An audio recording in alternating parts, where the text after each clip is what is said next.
Hi, I'm Kristin Omdahl and welcome to my studio. In this video, I'm going to show you some tips and tricks for making a new pattern. This is the Althea top-down easy knit shawl. This is an easy to memorize stitch pattern in a top-down increasing shawl.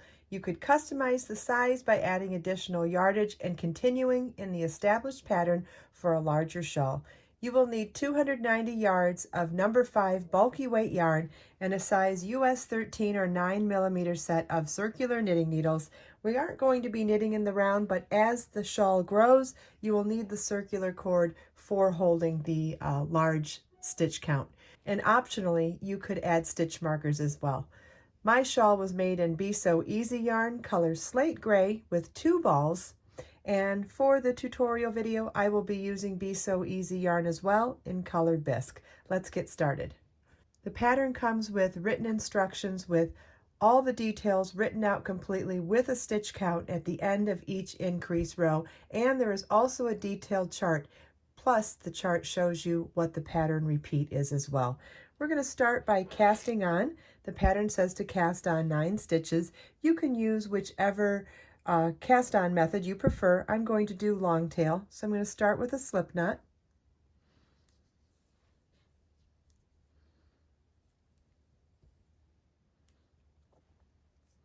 And place that slip knot on my knitting needle.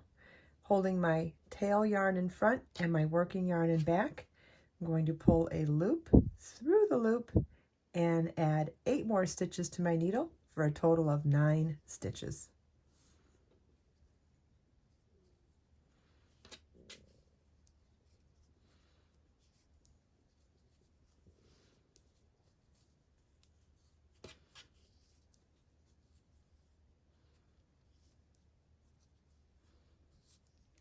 Once you have your 9 stitches cast on, you're ready to begin row 1, which is our right side, and it starts with knit 3. Make sure you use your working yarn and not your tail yarn. Knit 3,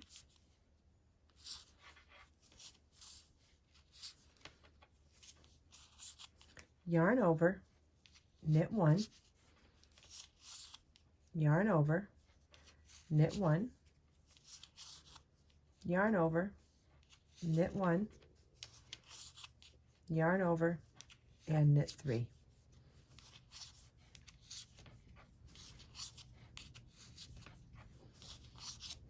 At the end of row 1, you should have 13 stitches. Row 2, which is our wrong side, and what we do for row 2, we're going to repeat on all the remaining even numbered rows. It starts with a knit 3,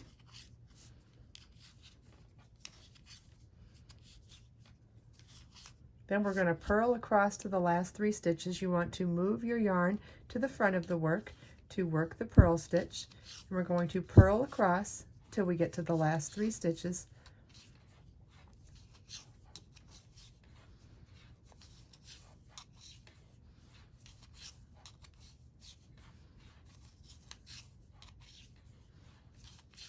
And then knit the last 3 stitches. Make sure that you move your yarn back to the back of the work to knit. When you go back and forth between knit and purl, it's really important that you intentionally put the yarn to the back to knit or to the front to purl. If you don't and you just start working that stitch, you will add a mistaken extra stitch or an extra yarn over. So you want to be careful about that. Okay, this is what your work should look like at the end of row 2. The even numbered wrong side rows, knit 3, purl across to last 3 stitches, knit 3, are all rows that don't have any increases. So you'll notice on the pattern that the even numbered rows do not have a stitch count. That's because it does not change from the increasing odd numbered rows. Okay, we're ready to move on to row 3. Row 3 begins with knit 3,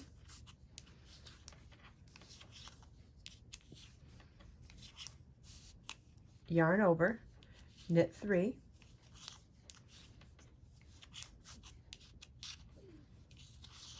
yarn over, knit 1, yarn over, knit 3,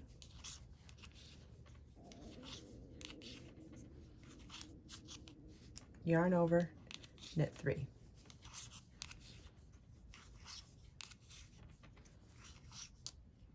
This is what your work should look like at the end of row 3. You should have 17 stitches. Row 4 is a repeat of row 2. You're going to knit 3, purl across to the last 3 stitches, and knit the last 3 stitches. Just make sure that you're mindful of placing your yarn to the front of the work before purling and to the back of the work before knitting. Finished row 4, we're now ready to begin row 5. Row 5 starts with a knit 3,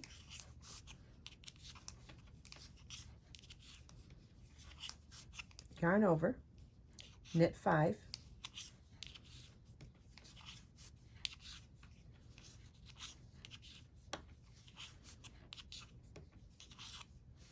yarn over, knit 1, yarn over, knit 5,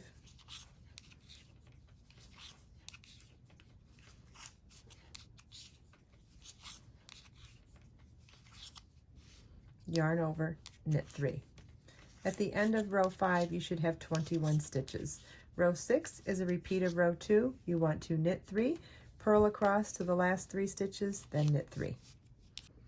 We're ready to begin row 7 now. Row 7 begins with a knit 3,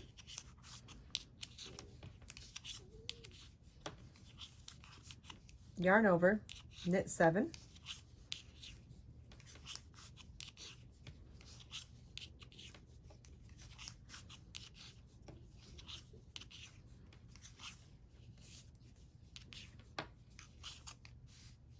yarn over, knit 1,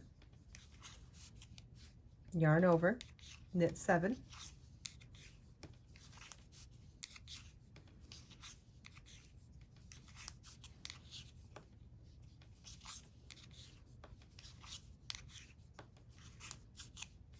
yarn over, knit 3. You should have 25 stitches at the end of row 7. Row 8 is a repeat of row 2. Okay, we're ready to begin row 9 now. Row 9 starts with a knit 3,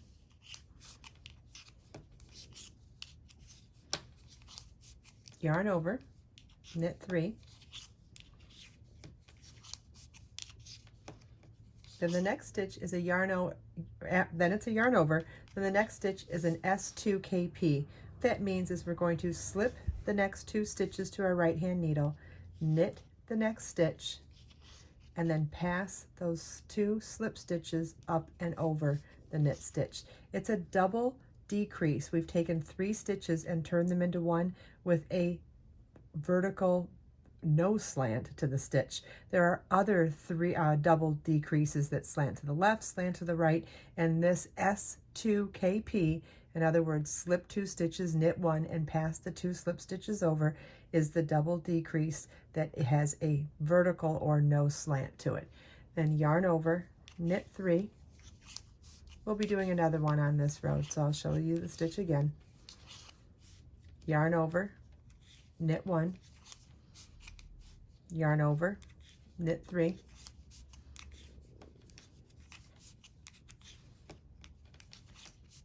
yarn over, S2KP, slip the next 2 stitches to the right hand needle, knit the next stitch, pass the 2 slip stitches over, yarn over, knit 3,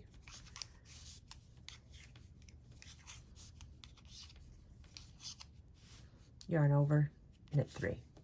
At the end of row 9, you should have 29 stitches. Row 10, we're going to repeat row 2. We're ready to begin row 11 now. Row 11 starts with knit 3,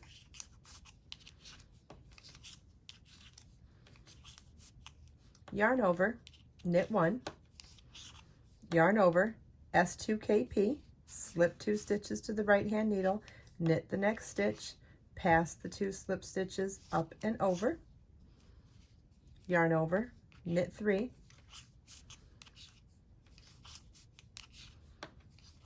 yarn over, S2KP,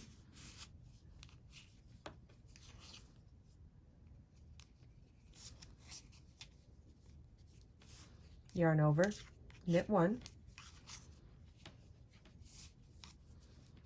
yarn over, knit 1, yarn over, knit 1, yarn over, S2KP,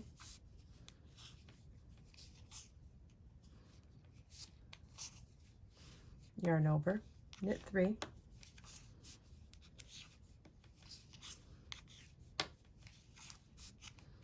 yarn over, S2KP,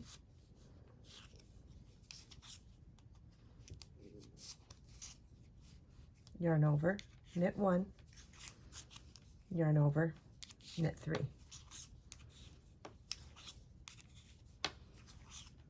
At the end of row 11, you should have 33 stitches. Row 12 is a repeat of row 2. We're ready to begin row 13 now. Row 13 starts with a knit 3, yarn over, knit 5,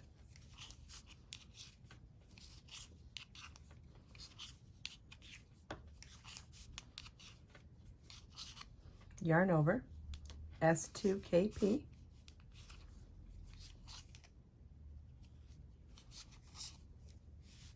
yarn over, knit 5,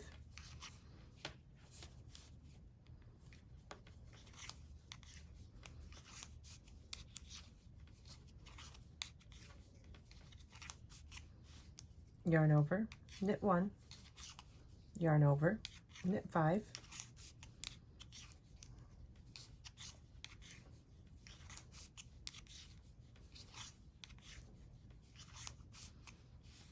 yarn over, S2KP,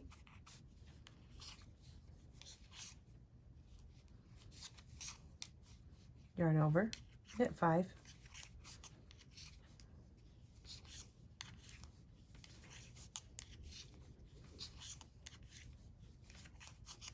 yarn over, knit 3.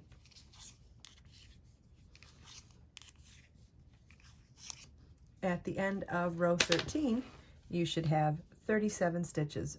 Row 14 is a repeat of row 2.